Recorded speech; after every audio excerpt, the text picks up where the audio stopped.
Marlène et Jean-Claude sommes très heureux de te présenter une émission très spéciale afin de comprendre les faits d'actualité. Merci pour ta fidélité. Merci d'être là jusqu'au bout pour l'avant-dernière étude sur le thème le suicide. Aujourd'hui, nous lirons dans le livre de Matthieu 26, le verset 24, et Matthieu 27, versets 1 à 5. Avant d'aborder le sujet, recherchons Dieu par la prière. Notre Seigneur et notre Dieu, merci pour la parole. Merci pour la vérité. Merci parce que tu nous conduis dans le chemin. Merci pour les exemples que nous avons. Cet esprit aide-nous à ne pas suivre les mêmes chemins de Saül et de Judas. Préserve-nous, nous t'en prions, au nom de Jésus et pour ta gloire éternelle. Amen. Rappelle-toi, ce fameux jeudi, dans la soirée, les disciples posèrent la question à tour de rôle quand Jésus annonça que l'un de vous me trahira. À travers cette déclaration, il chercha une fois de plus à parler au cœur de Judas. Comme toi qui m'écoutes depuis un moment, je te dis que Jésus revient bientôt de changer de vie, de laisser le péché. Tu entends, mais que fais-tu de l'avertissement? Les disciples posèrent à tour de rôle la question, est-ce moi? Et Judas étant le dernier, tu as bien vu, il n'y a personne qui s'exprime après. C'est le dernier, il a attendu. Parce qu'il voulait savoir ce que Jésus dirait. Alors il attend. Et quand tous les disciples se sont exprimés, pour lui, Jésus ne sait pas. Alors il pose la question, est-ce moi? Et Jésus lui dit, tu le dis. Jésus lui dit que je sais que tu m'as déjà trahi et que tu viendras me trahir encore bientôt. Que devait faire Judas? Tu vois comment Dieu est bon, comment Jésus aimait Judas. Jusqu'à la dernière minute, il a cherché à lui ouvrir les yeux. Mais il est resté obstiné. Il est resté à sa place. C'est comme toi. Tu écoutes, tu vois, tu comprends.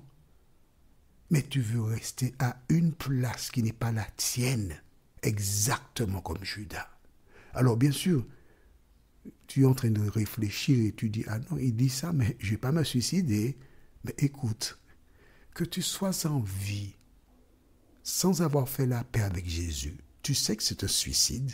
Mais bien sûr, tu connais la solution. Écoute, tu es malade, tu es hospitalisé, on te dit, bon voici, pour guérir, il faut prendre tel médicament. C'est pas comme disait Jacob, hein? Tu sais quel Jacob? Jacob de Varieux. Il chantait que le zouk était le seul médicament qu'il avait. D'accord? C'est pas ce genre de médicament-là. On te dit tel médicament. Mais que fais-tu? Tu refuses de prendre le médicament. Qu'arrivera-t-il? Tu mourras. Tu mourras non pas parce que tu n'avais pas de solution, mais parce que tu as décidé de ne pas prendre le médicament. Or, le médicament pour l'homme, c'est Jésus de Nazareth.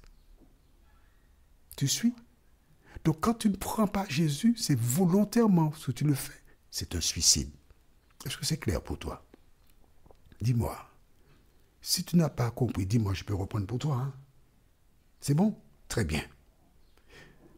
Et que fait Judas? Il vient avec la horde des hommes. Alors, on va quand même lire. On va quand même lire dans Matthieu 26, verset 44. Une parole très importante que Jésus prononça. D'accord? Il déclara, Matthieu 26, verset 24, « Le Fils de l'homme s'en va selon ce qui est écrit de lui. Mais malheur à l'homme par qui le Fils de l'homme est livré. Mieux vaudrait pour cet homme qui ne fût pas né. » Judas a entendu cela. Mais ça n'a pas encore porté du fruit.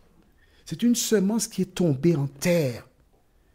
Parce que Judas, Jésus a dit ça. Il a dit ses affaires. Mais il va prendre le pouvoir. Je sais qu'il prendra le pouvoir et je serai ministre des Finances dans le nouveau royaume d'Israël. Jésus est arrêté. Et Judas embrasse Jésus, c'est le signe. Provocation.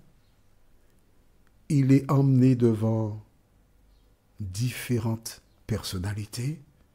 Judas suit, hein? Et il voit que Jésus ne réagit pas. Jésus se laisse faire.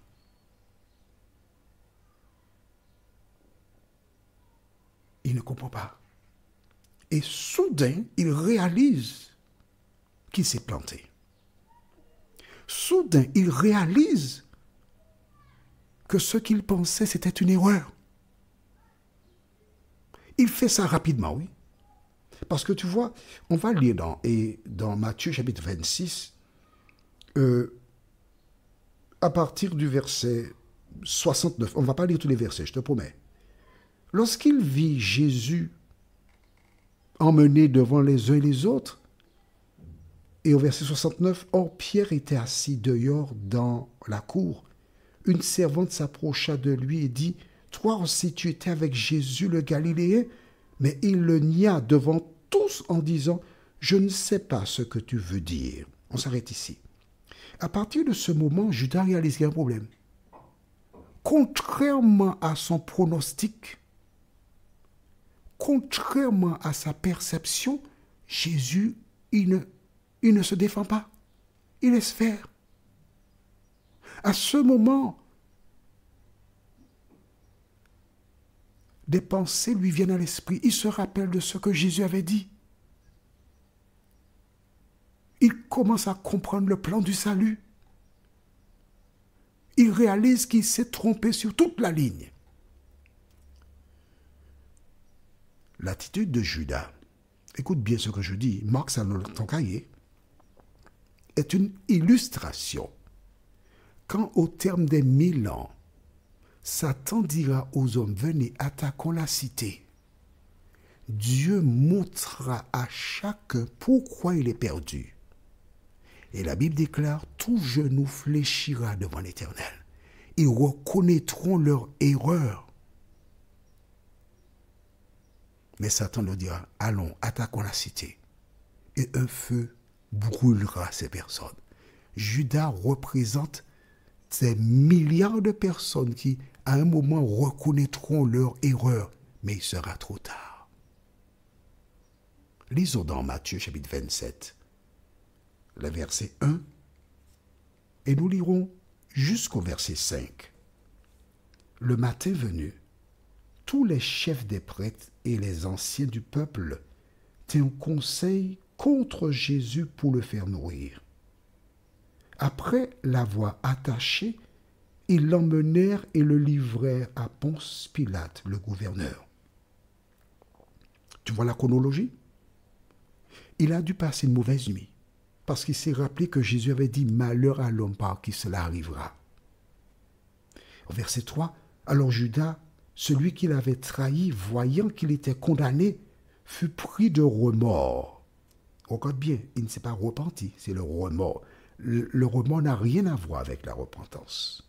Et rapporta les 30 pièces d'argent aux chefs des prêtres et aux anciens, disant, « J'ai péché en faisant arrêter un innocent. » Remords. Pourtant, Jésus lui avait dit, « Malheur à cet homme. » Il avait la connaissance. Mais il a rejeté la parole de Jésus. Jusqu'au bout, Jésus a voulu le sauver. Et qu'est-ce qui s'est passé? Ils répondirent, « En quoi cela nous concerne-t-il » C'est ton problème, hein? C'est toi que cela regarde. Judas jeta les pièces d'argent dans le temple, se retira et alla se pendre. Pourquoi? Pourquoi un homme qui a marché avec Jésus, le Sauveur du monde? Un homme qui a vu des miracles.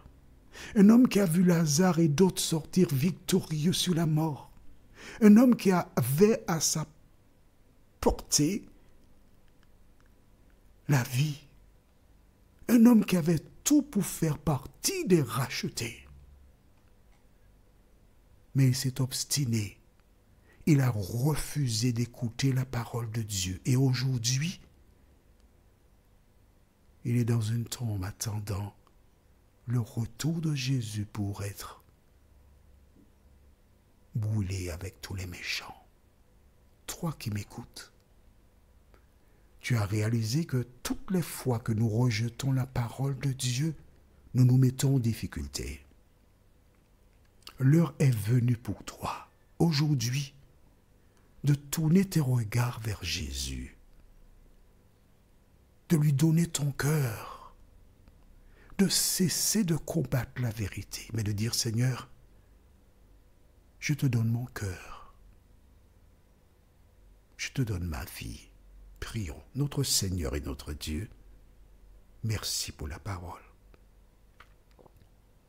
Merci de nous équiper d'outils qui nous permettront de résister aux pièges de l'ennemi.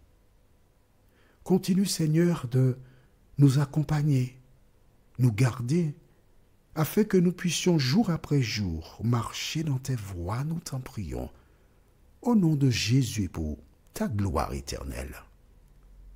Amen. Que l'Éternel continue de t'accompagner. Et rappelle-toi, même si c'est au dernier moment, l'Éternel t'appelle à ne pas suivre la voie des pécheurs. Prends soin de toi. Il me tarde de te retrouver. Nous sommes parvenus au terme de notre réflexion. Si d'aventure tu as une question, il te suffit d'envoyer un message par le biais de WhatsApp au numéro suivant, plus 596 696 88 93 93. Et alors Jean-Claude, moi, je me ferai un réel plaisir de répondre à ta question.